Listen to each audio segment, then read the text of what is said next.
What's up, everyone? So, we're at Hidden Springs, of course, naturally. Sitting at about, feels like about 38 degrees, roughly. Controls are starting to get kind of soft at this point. So we're out here on the Honda, of course. The Can-Am, for some reason, wouldn't start. I'm not sure if it's the, got a fuel pump issue or something, or if it's just too cold for it. Well, that shouldn't be the case, but I'm sure if I kind of just mess with it a little bit, I'm sure I can get it to start no problem. I also have to still get the drain bolt out of the differential, but this is kind of going to be a more calming video, of course. We're not going to see any mud whatsoever, mostly because I want to break this thing in. I don't want to, you know, I don't want to get it really dirty because it's going to be really cold over the course of this upcoming week. So we're going to be going really slow. We got a new rider out here, Jason's son. We obviously got Rob Sanders as well, and Jason himself. So, but we're just breaking the Honda in. That's all this video is going to be, is just breaking the Honda in.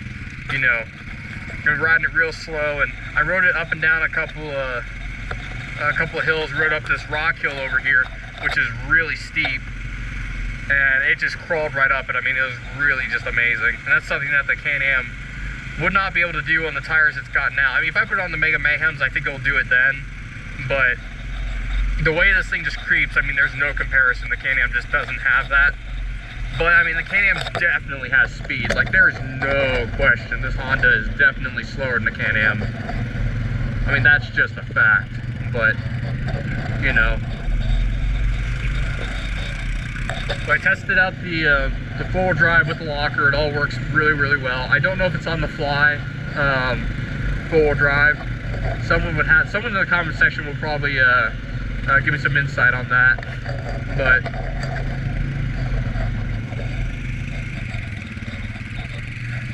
yeah, so far it rides really well. Rides a lot better than I anticipated. I mean, the suspension feels really good, much better than the Foreman did. Which is one of my biggest caveats of the Foreman, was it rode way too rough for my liking.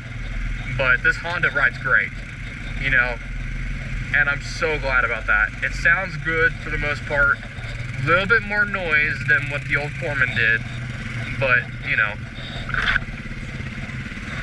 I know a lot of people are going to be like, oh, you're going around your white mud holes, you know, you're wussy. Well, I mean, you know, call me what you want, but I want to try to keep this thing, you know, nice, at least during the winter time anyways. It's going to see mud during the summer, don't get me wrong. It's going to see mud. Like, that's just unavoidable. But, you know, if I can avoid it, I'm going to try to avoid as much mud as I possibly can. So, which is going to be very difficult because this place is basically built upon that. And Rob is already stuck. That did not take long.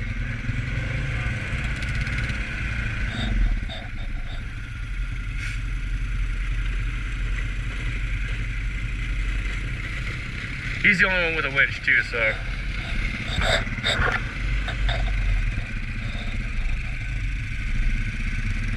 I wouldn't have got out there without these. Yeah.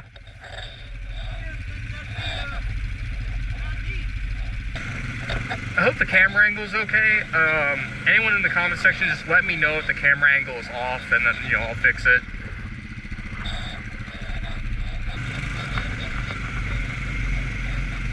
Weird not seeing like the rad rope relocate because I'm so used to riding the Can-Am, and having like seen the square body style is just kind of really weird.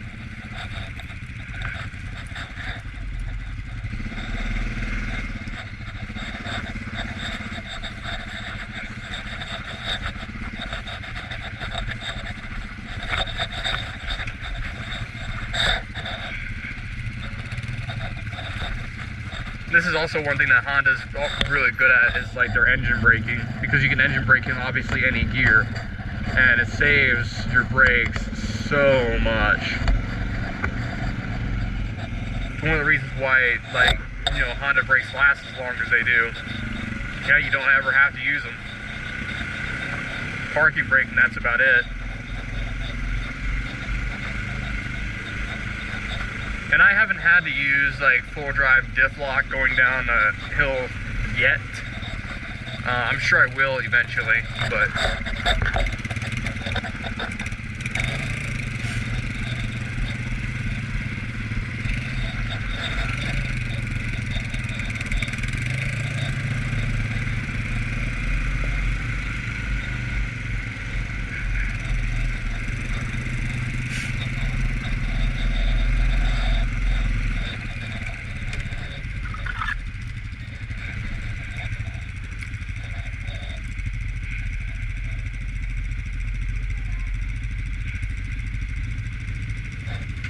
alright, time to test some breakover angle.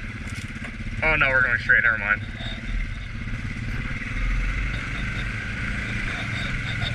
I thought we were going to go over to the right, that's okay.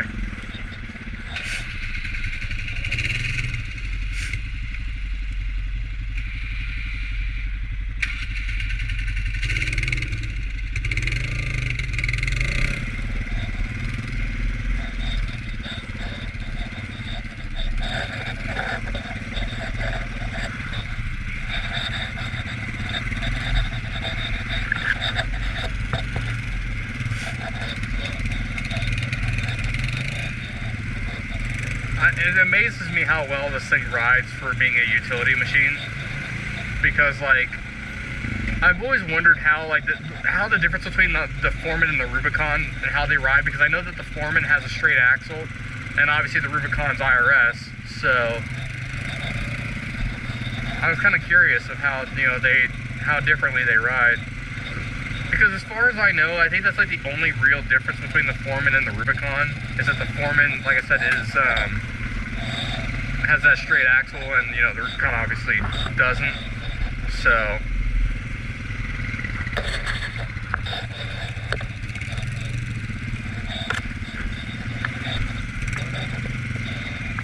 but yeah, driving a foot shift, I mean, it feels great, obviously. No issues at all. Tires feel pretty good, have really good traction for the most part.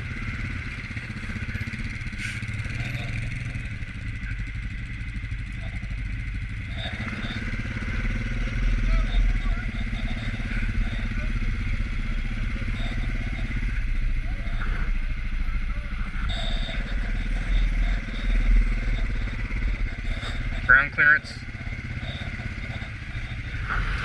We're scraping the bottom here.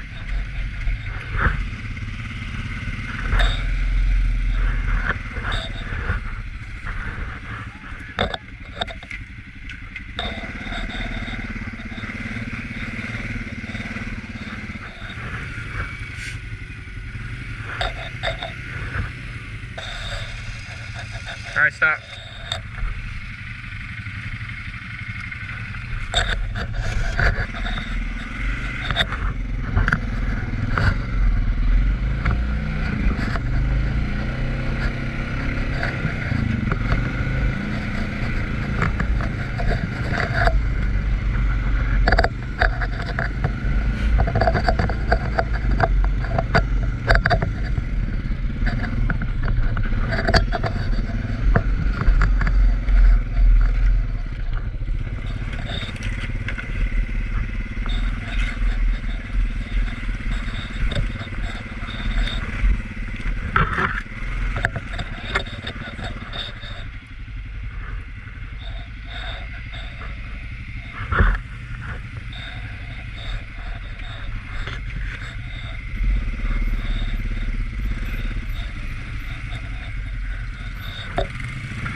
All right.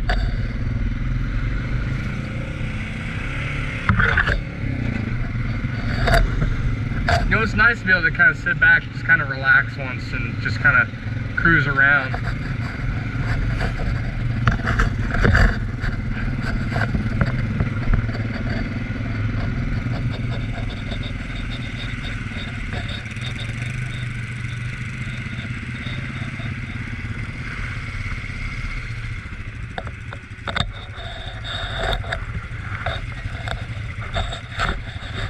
No, we're not getting too muddy, so.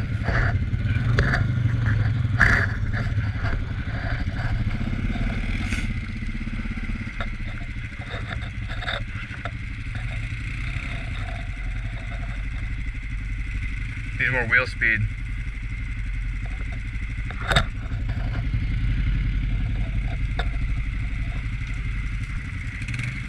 Don't go slow. You need more wheel speed. You gotta go fast over it.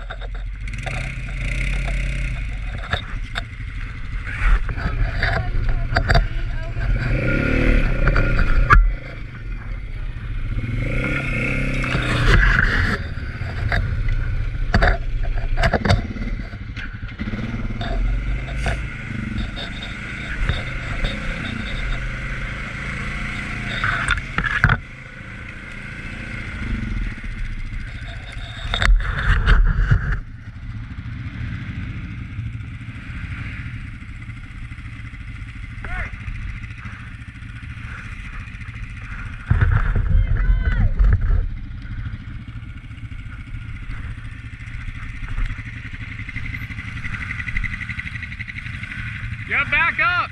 You gotta back up and hit it with speed.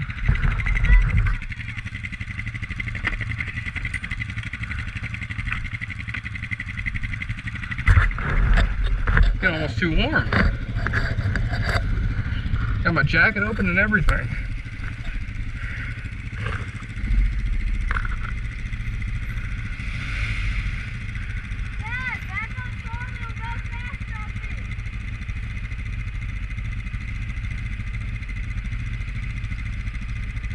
Give it throttle. There you go. Momentum gets you a long way.